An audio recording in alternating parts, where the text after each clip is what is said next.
Salut, salut à tous et à toutes. Alors je fais cette vidéo pour parler entre guillemets, enfin notamment à Teddy Boy RSA. Je vais avoir quelques problèmes pour m'exprimer parce que bah j'en ai toujours eu un petit peu, hein. Disons qu'il y a toujours un stress, même lorsqu'on s'enregistre à l'oral. Alors qu'est-ce que je vais dire? Je suis assez jeune, hein, faut le savoir. Actuellement, je suis au lycée en première L. Voilà, donc la filière où les autres nous répètent sans cesse qu'on n'a pas de futur et où on se fait la plupart du temps abaisser. Mais bon, après ça c'est pas trop problématique on va dire. Alors faut savoir que actuellement je suis au ras de la moyenne. C'est-à-dire que bah bien évidemment on a toujours les petites notes légèrement en dessous de la moyenne lorsqu'on n'aime pas forcément travailler, du moins pas forcément apprendre certaines choses. Alors certains vont me dire ouais mais faut lire des livres, c'est pas très compliqué. Alors moi je vais répondre que le problème c'est que premièrement si le prof n'est pas en accord avec ce que tu viens de dire, ça va être un peu dur. On va prendre un exemple par exemple d'une évaluation de poésie. L'évaluation de poésie pour moi était extrêmement compliquée parce que la poésie est quelque chose que je déteste. Voilà, ça peut paraître bizarre pour un L, hein, mais tous les L adorent la poésie normalement, c'est quelque chose euh, d'extrêmement comment dire, d'extrêmement poussé, où une personne nous parle de ses sentiments, etc. Alors je veux vous le dire directement, j'en ai absolument rien à foutre. Euh, D'ailleurs, comparé à ce qu'on pourrait croire, hein, tous les L ne sont pas des personnes absolument coincées. Il y a plusieurs types de L, hein. Premièrement, il y a les L qui sont là juste parce que eux adorent vraiment la littérature, et eux, je les comprends vraiment. Ils adorent les livres, ils adorent apprendre, ils adorent lire. Ils adorent les livres et lire. Oui, très bien. Bon, je me répète, hein, excusez-moi, hein.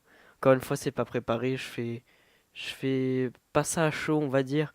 Mais j'aime pas forcément préparer un texte parce que quand je prépare un texte, je fais des coupures en plein milieu et ça se sent. Encore plus que je ne suis pas à l'aise. Donc, oui, voilà, je parlais de la poésie et bah, la plupart du temps, les profs nous donnent donc soit des poèmes d'amour, soit justement des poèmes qui n'ont rien à voir avec l'amour, histoire de euh, nous montrer une autre facette de la poésie. Alors, ça fonctionne normalement pour les personnes normales, sauf que bah, faut croire que je suis pas normal parce que pour moi ça n'a absolument pas fonctionné. Euh, j'ai trouvé ça très ennuyeux. J'ai absolument rien retenu de la séquence, alors qu'à la fin de l'année, donc je suis en première, il y a le bac de français. Bac de français qui d'ailleurs, je trouve ça totalement absurde, nous donne 21 textes là où les autres classes en ont peut-être une quinzaine. Alors, je suis d'accord qu'on ait plus de travail, étant donné qu'on ait 2 heures de français de supplémentaire. Mais quand on voit que le prof... comment expliquer? Quand on voit que même le prof lui-même est à moitié déprimé, parce que tout simplement il n'arrive pas à assurer bien son cours comme il le voudrait, ou parce qu'il manque de temps dû aux nombreux jours fériés ou aux heures qui sautent pour maintes et maintes raisons. Euh, je pense qu'on est un peu tous dans la merde, ne serait-ce que pour le bac de français de première, que pour le bac de terminale, si cela continue comme ça. Euh, alors après la philosophie par exemple aussi. La philosophie, il y a bien marqué initiation, très bien. Mais pour moi, une initiation à quelque chose doit durer obligatoirement plus d'une heure. Parce que personnellement, la philosophie est quelque chose que j'aime plutôt bien. Nous avons une prof assez agréable pour le coup. Je pense que c'est l'une des seules profs que j'ai envie de revoir. Avec peut-être ma prof d'histoire géo, mais j'en parlerai pas ici. Quoique, on sait jamais, hein. Euh, que j'apprécie écouter. Disons que c'est le genre de prof qui aime vraiment ce qu'ils font. Et ça se sent qu'il y a d'autres profs qui n'aiment pas ce qu'ils font et ça se sent pas. Enfin, ça s'entend totalement, pardon, excusez-moi. Oui, donc du coup, oula, je pars beaucoup trop loin quand je pars. Quand je pars. Oula là, excusez-moi, je m'embrouille. Je disais, je pars beaucoup trop loin dans mes exemples, hein. Excusez-moi d'ailleurs. Du coup, je voulais revenir, oui, à la philosophie. Philosophie initiation, 1 heure par semaine, 1 heure dans 29 heures de cours. C'est absurde. Je suis désolé de dire ça de cette manière, mais c'est absurde. Euh, Comment peut-on t'apprendre la philosophie? Enfin, comment peut-on être initié plutôt à la philosophie en ayant 1 heure dans 29 heures de cours, sachant que c'est 1 heure qui se trouve par exemple le mardi pour nous et le lundi pour la seconde classe de L de mon lycée. Comment peut-on retenir ce que l'on nous a dit pour la semaine prochaine? Pour vous dire à quel point c'est stupide, depuis le début de l'année, nous faisons des cours en groupe. Depuis la moitié du second trimestre, où nous avons vu une partie d'un film, nous continuons encore à travailler sur ce film, alors que je rappelle que non, c'était pas au milieu du second trimestre, excusez-moi, c'était en février 2017. Donc, il y a actuellement 3 mois. C'est absurde. Ça n'a aucun sens. Euh, il y a plein d'autres problèmes au niveau scolaire. Par exemple, le fait que euh, on menace. Non, enfin, comment expliquer? Disons que, par exemple, si un élève a un problème avec un professeur, euh, le professeur sera obligatoirement gagnant, vu que tout se règle par la CPE généralement et non par l'approviseur ou le proviseur. Et je trouve ça absolument stupide parce que il faut savoir que la CPE est généralement amie avec les autres professeurs ou justement ne l'aime pas. Et donc premièrement, son avis ne sera pas impartial, ce qu'on lui demande de faire dans ces cas-là. Je vais prendre l'exemple d'un de mes amis qui, dans un couloir, a dit le nom de la prof et après il a fait putain. Voilà. Et une prof random l'a vu dans le couloir et a commencé à lui dire qu'avez-vous dit? Voilà. Non, qu'avez-vous dit? Non, il lui a dit, excusez-moi, ça c'est parce que la prof a menti. Je vais vous expliquer un peu toute l'histoire juste après. Mon ami a donc dit ça en parlant d'une prof, mais comment expliquer? C'était sous le coup de la colère. Il venait de se faire virer de cours pour une chose totalement stupide qu'il n'avait pas fait, hein, c'est-à-dire un devoir que la moitié de la classe n'avait pas pu faire car nous n'avions pas eu une feuille. Enfin bref. Et du coup, elle a menacé de mettre un zéro, ça ne lui a pas plu. Et il s'est manifesté, et malheureusement, l'école n'est pas si démocratique que ça, c'est plutôt une dictature. Mon ami s'est donc fait virer du cours, mais sans réel problème, nous allons dire, hein. Euh, et donc, dans le couloir, donc, il a croisé une amie avec qui il a dit le nom de la prof, et après il a fait pss. Voilà, un petit, j'imite exactement comment est-ce qu'il l'a fait. Enfin, la manière dont il l'a fait. Et il faut savoir que une prof passait derrière lui. Il a fait ah mais tiens, vous, je vous connais, vous êtes de la première L. Très bien. Il a dit oui, ok, d'accord. Et après il est parti.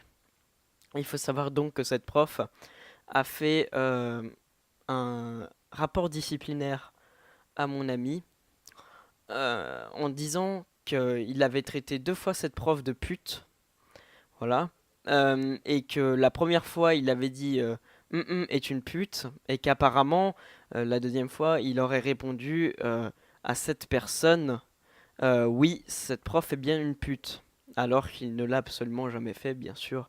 Mais bon, ça, c'est les profs, vous savez, qui sont un petit peu frustrés, qui sont, comment dire, qui eux aussi ont une réaction à chaud, et qui donc, comme ils ne se font pas respecter durant les cours, ce que je trouve malheureusement dommage pour eux, se défoulent sur le premier élève qu'ils voient.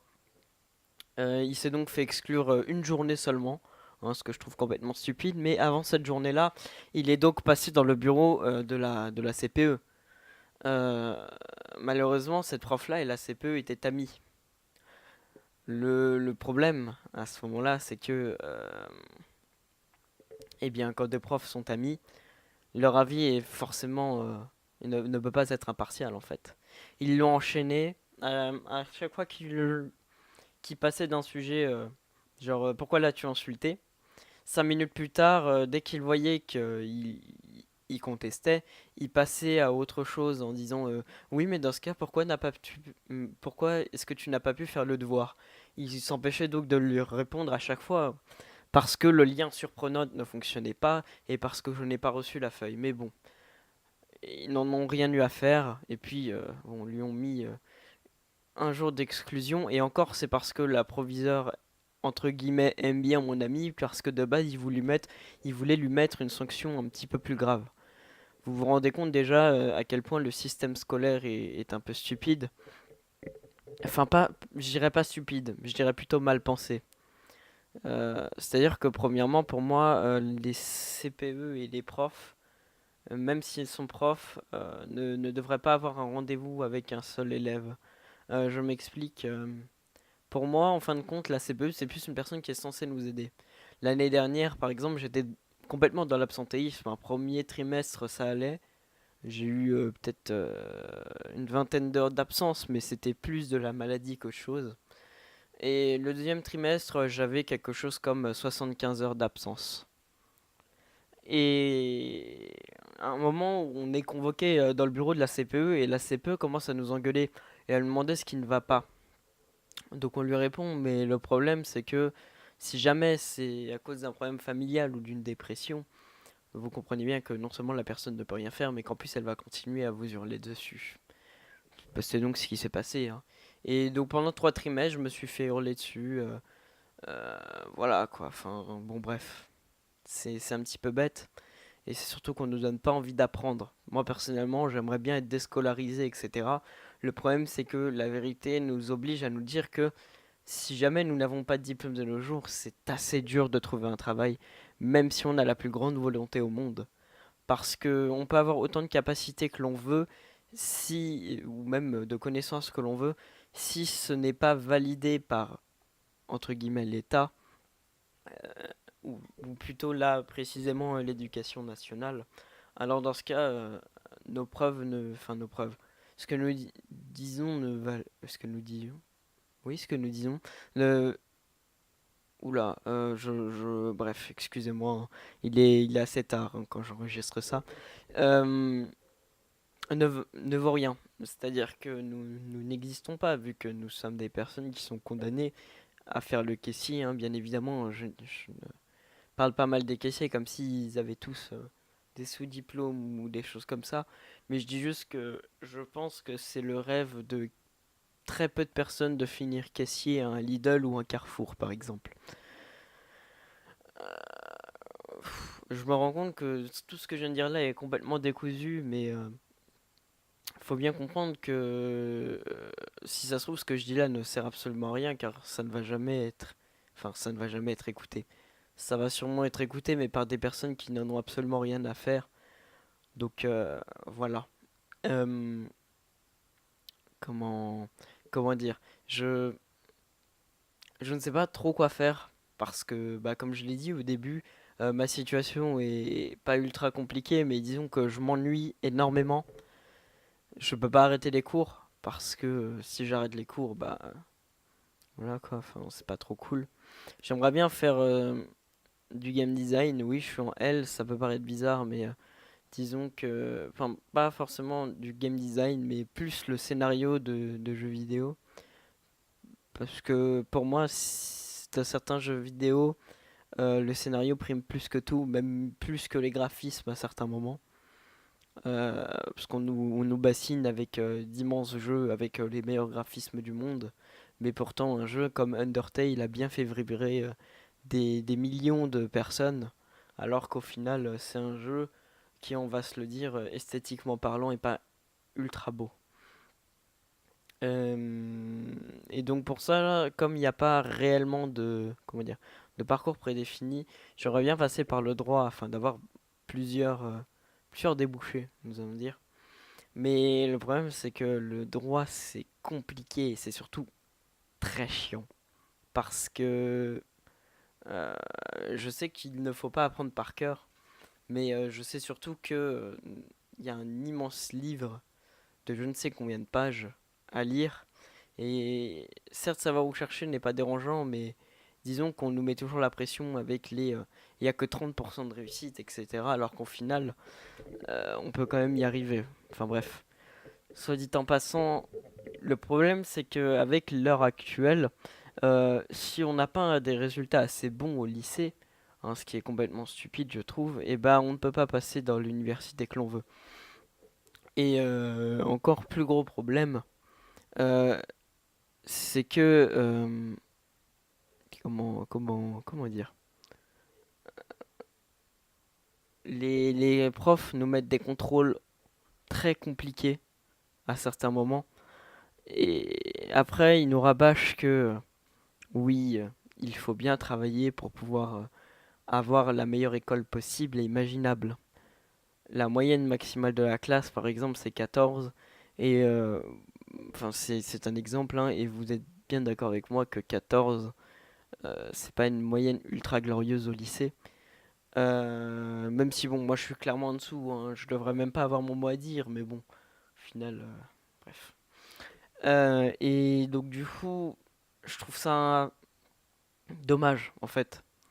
Vraiment dommage. Parce que si jamais on nous donnait la possibilité de comment dire, nous exprimer un petit peu, pas, enfin, je dis pas que les tests c'est une mauvaise chose, mais par exemple, pas forcément supprimer le bac, mais justement, notre réussite vaut de ce bac, par exemple, ou quelque chose comme ça. Parce qu'actuellement, le bac, tout le monde nous sort, ouais, si t'as pas le bac, tu as raté ta vie. Oui, mais le problème, c'est qu'on n'arrête pas aussi de nous dire cette année, donc en première, que si on n'a pas de bons résultats en première et en terminale, alors dans ce cas, bah, on ne sera pas accepté dans une université parce que de plus, il faut savoir que lorsque vous êtes accepté dans les universités, généralement, c'est durant les grandes vacances. Or, les résultats de votre bac, vous les avez qu'en septembre. Ce qui veut donc dire que votre dossier et la moyenne que vous avez est le seul résultat que les profs, eux, vont voir. C'est problématique. Surtout pour les personnes comme moi qui actuellement sont entre 9 et 10 de moyenne et, euh, et n'y arrivent plus. C'est-à-dire que, bah, par exemple, le système éducatif pour l'anglais, c'est dommage parce que, par exemple, en anglais pur, cette année, ce qu'on fait, c'est bien dans les cours d'anglais. Mais par exemple, j'ai pris l'option anglais approfondi et on nous apprend des mots dont on ne va jamais se servir. On fait une séquence sur la poésie anglaise alors qu'à côté, on a une autre matière qui s'appelle littérature étrangère en anglais. Littérature étrangère en langue étrangère, pardon. Donc en anglais en l'occurrence, où on fait quasiment la même chose que en- comment expliquer, en langue vivante approfondie. Ce que je trouve encore une fois dommage parce que concrètement, si on faisait autre chose, on pourrait réellement se dire ouais, il faut apprendre, nous devons faire ça, etc. Mais si le prof n'a pas envie de lui non plus, c'est très compliqué, quoi. Enfin bref. Pour le moment, comment dire, j'ai mon ressenti sur l'école, on va dire, c'est plus quelque chose de négatif que de positif. En effet, j'ai passé donc ma primaire à avoir de très bonnes notes, sans jamais réviser ni rien. Collège, j'avais des notes potables sans réviser. J'avais des 12, 13, 14, 15. Voilà, c'est potable sans réviser, sans jamais travailler réellement. Et bon, sauf en troisième où j'étais à 10, 11, 12, quoi. Mais bon, disons que ça passait, quoi. Et au lycée, bah, premièrement, je suis tombé dans l'absentéisme, comme je dis au début. Et pour moi, le lycée est plus une mauvaise période qu'une bonne période. Enfin, du moins pour le moment. J'attends de voir la terminale, hein, bien sûr, mais parce que ma première, comment dire, j'ai l'impression qu'elle est vide. C'est quelque chose où je vais malheureusement rien en retenir, je pense. Et pour vous dire, par exemple, en anglais, à quel point c'est dommage, c'est que je pense que même avec l'équivalent de 8 heures, je crois, d'anglais par semaine, Je ne suis même pas sûr de pouvoir avoir une conversation assez correcte avec un anglais. Pourtant, je comprends absolument tout ce qu'on me dit, mais je n'arrive pas à le parler, tout simplement parce que on nous apprend jamais réellement à parler en anglais, que ce soit au collège ou au lycée, mais on nous apprend plus à écouter et à savoir lire et écrire anglais plutôt qu'à savoir le parler. Et encore une fois, je n'arrête pas de le dire, mais c'est bien dommage. Voilà. Mon ressenti sur l'école, donc, comme j'étais en train de le dire, c'est quelque chose de plutôt négatif. Même très négatif pour certaines personnes. Euh, et ça peut soit booster une personne, comment dire, en lui donnant plus de courage, en voyant que malgré l'échec, il a peut-être réussi sa vie. Ou alors à l'inverse, les personnes un peu plus défaitistes comme moi qui se disent actuellement que ils ont de très beaux rêves, mais qu'ils ne pourront jamais les réaliser. Voilà. Enfin bref, désolé pour cette vidéo très floue de 20 minutes. Je parle très longtemps, très très longtemps pour rien dire au final. Enfin, pas dire grand chose en tout cas. Euh, Enfin bref, j'espère que cette vidéo vous aura éventuellement plu ou vous aura éclairé sur quelques points. Voilà, je dénonce absolument pas l'école ici, mais j'exprime surtout un ressenti personnel, ce que je trouve dommage et ce que je trouve, enfin ce qu'on pourrait peut-être aussi éventuellement améliorer. Bref, salut à tous, voilà. Et si vous êtes à l'école ou dans n'importe quel cycle, nous allons dire, bonne chance à vous.